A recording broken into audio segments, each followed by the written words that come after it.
My wife was taking a selfie with a glass of $80 Cabernet, while my disabled sister was suffocating on the hardwood floor right behind her. She didn't even turn around when the camera flashed. "Just another one of her minor episodes," Vanessa muttered, wiping a smear of red wine from her lower lip.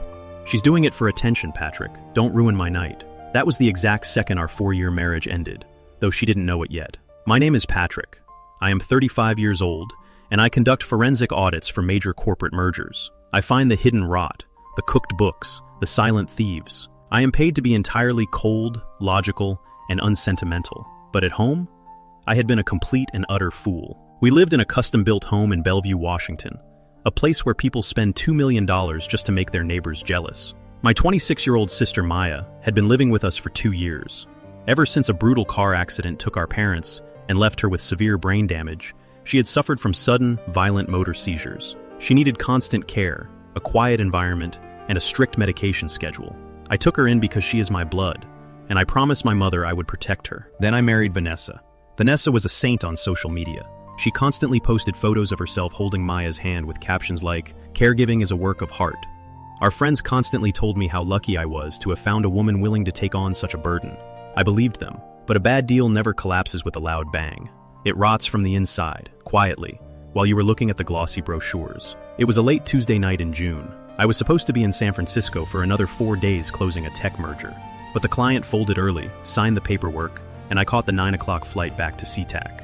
I did not call ahead. I wanted to surprise them. I unlocked the front door at precisely midnight. The house was dead silent, except for the low hum of the air conditioning.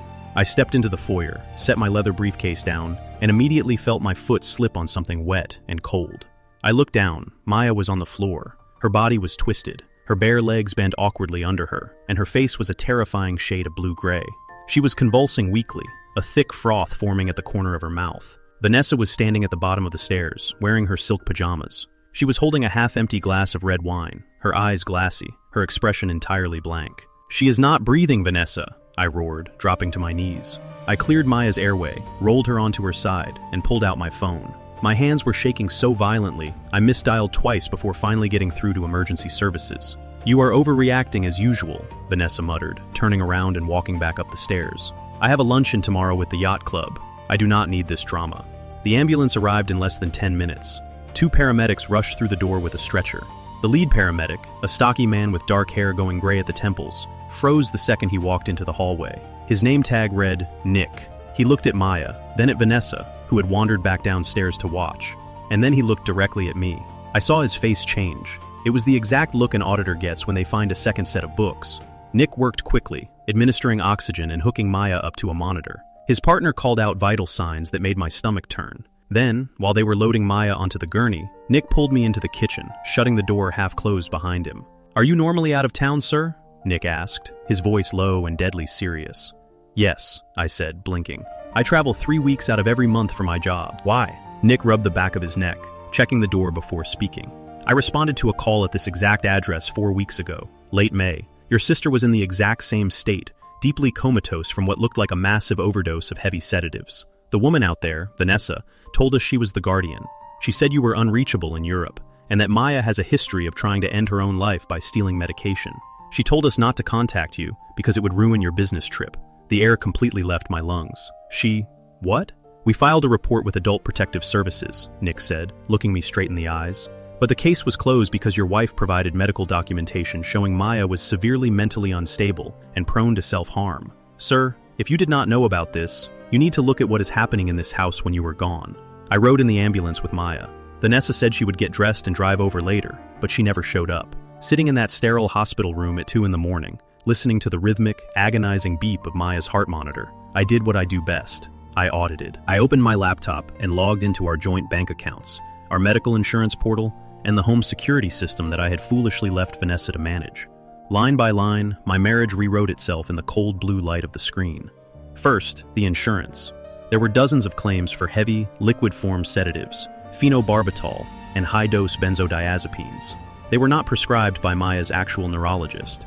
They were filled at a shady walk-in clinic 30 miles away in Tacoma. Then, the travel matching. I pulled up my corporate travel calendar and overlaid it with the prescription refills and the bank statements. Every single time I left the state, Vanessa filled a high-dose sedative prescription. Within 24 hours of my departure, Our bank accounts showed massive charges at high-end caterers, liquor stores, and luxury boutique shops. The home security logs were even worse. Vanessa had disabled the hallway cameras during my trips, but the driveway camera remained active. Every Friday night I was gone, dozens of luxury cars lined our driveway. Vanessa was hosting lavish, alcohol-fueled parties for her high-society friends, using my money to fund her social climbing. And Maya? Maya was drugged into a vegetative state and locked in her bedroom at the back of the house, so she would not ruin Vanessa's perfect, glittering image. It reminded me of a corporate defense case study I had reviewed during a past security audit, a psychological analysis of group behavior titled, According to Animal Behaviorists, S1130.txt. The paper explained how certain social predators mimic caregiving behaviors in public to establish total dominance over their territory, while systematically isolating and exploiting the weakest member of the group when no observers are present. That was Vanessa. She had built a perfect digital theater of love to cover up the slow, calculated torture of my sister. The anger did not hit me like a wave. It was more like a slow, freezing lake. I did not scream, and I did not text Vanessa.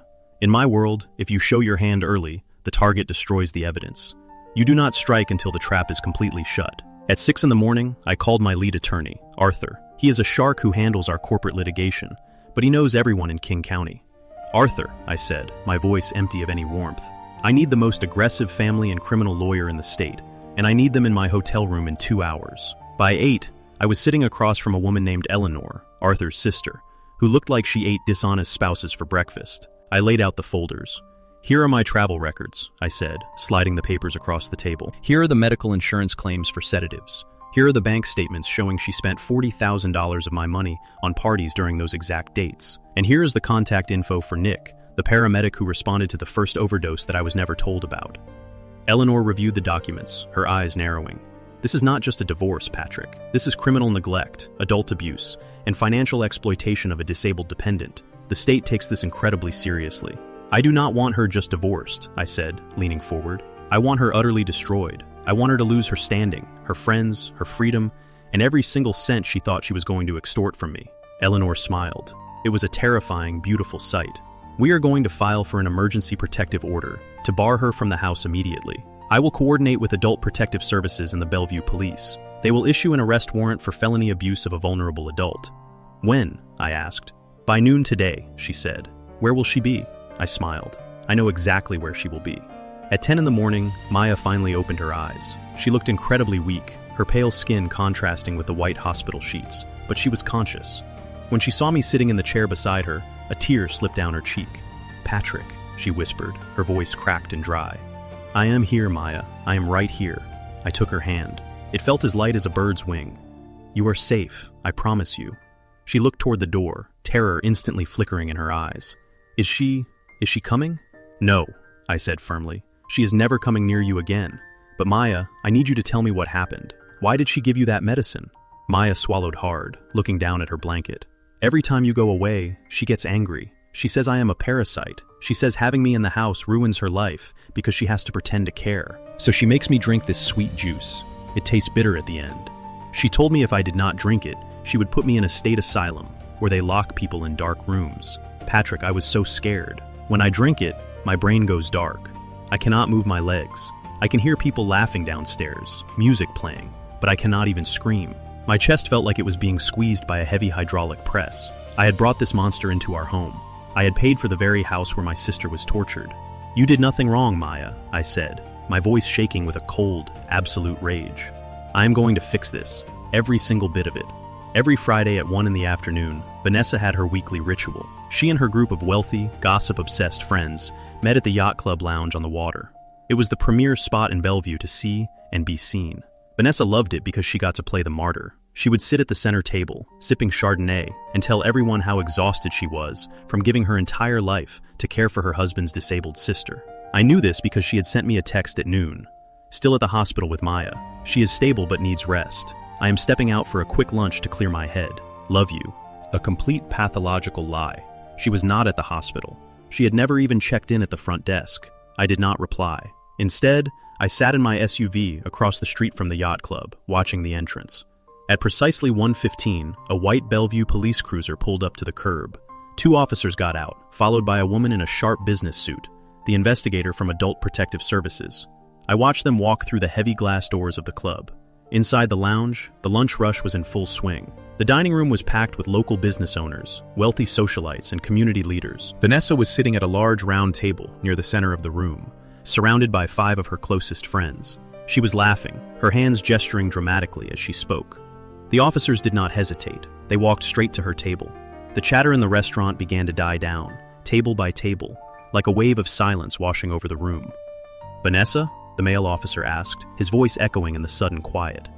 Vanessa blinked, her smile freezing. "Yes? Can I help you? If this is about a parking ticket..." "Ma'am, you are under arrest for felony abuse of a vulnerable adult, chemical endangerment, and insurance fraud," the officer said clearly. The gasps from the surrounding tables were audible. Vanessa's face went completely, utterly white. "This is a mistake," she shrieked, her voice cracking as she tried to stand up. "My husband is a major director. We are prominent members of this community. You cannot do this."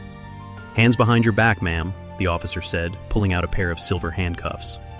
"No, Patrick! Where is Patrick?" she screamed, looking around the room frantically. Her friends were shrinking back in their chairs, pulling their designer purses away from her as if she were radioactive. None of them spoke. None of them defended her. The metal cuffs clicked shut around her wrists. The officers led her out of the club in front of 80 people she spent her entire life trying to impress. She was sobbing, her makeup smearing, her cream-colored blazer wrinkling, as she was guided into the back of the police cruiser. I watched the cruiser drive away from my spot across the street. I did not feel happy. I did not feel relieved. I just felt the cold, hard satisfaction of a contract successfully terminated. By 3 in the afternoon, I was back at the house with a professional locksmith. Every lock on every door was replaced. I sat at the kitchen island with my laptop and systematically went through our life, cutting her out like a malignant tumor. I canceled her credit cards. I removed her from my health insurance. I filed the emergency divorce petition, citing criminal abuse, which automatically froze all joint assets until the court hearing, leaving her with absolutely nothing to pay for a high-priced defense attorney. I removed her name from our home security system, the HOA registry, and our bank accounts. By 5 in the afternoon, she was completely erased from my life. Her clothes were packed into black garbage bags and stacked in the garage. I did not want a single trace of her perfume left in my home. I brought Maya home at 6. The house was quiet, but it was a clean, peaceful kind of quiet. The air felt lighter, as if a heavy fog had finally drifted away. I helped Maya into the living room, propping her up on the couch with a pile of soft blankets. She looked around the room, her eyes wide, as if she could not believe she was actually allowed to be there. "She is really gone?" Maya whispered. "She is never coming back," I said, sitting on the edge of the coffee table. "This is your house, Maya. You are safe here. No more sweet juice, no more locked doors." She let out a long, shuddering breath, and for the first time in years, I saw her shoulders completely relax. "Can we get pizza?" she asked quietly. "Deep dish?" I smiled. "Yes, with extra cheese." We sat on the living room floor and ate pizza straight from the box, watching a documentary about the ocean. Maya fell asleep halfway through, her head resting safely against my knee, breathing deeply and easily. I looked down at her and felt a heavy weight lift from my chest. Vanessa had thought she was playing a clever game. She thought she could use my absence and my sister's vulnerability to build her perfect, fraudulent life. But she forgot one simple rule of business. When you try to scam the auditor, you lose everything. And this deal was officially closed.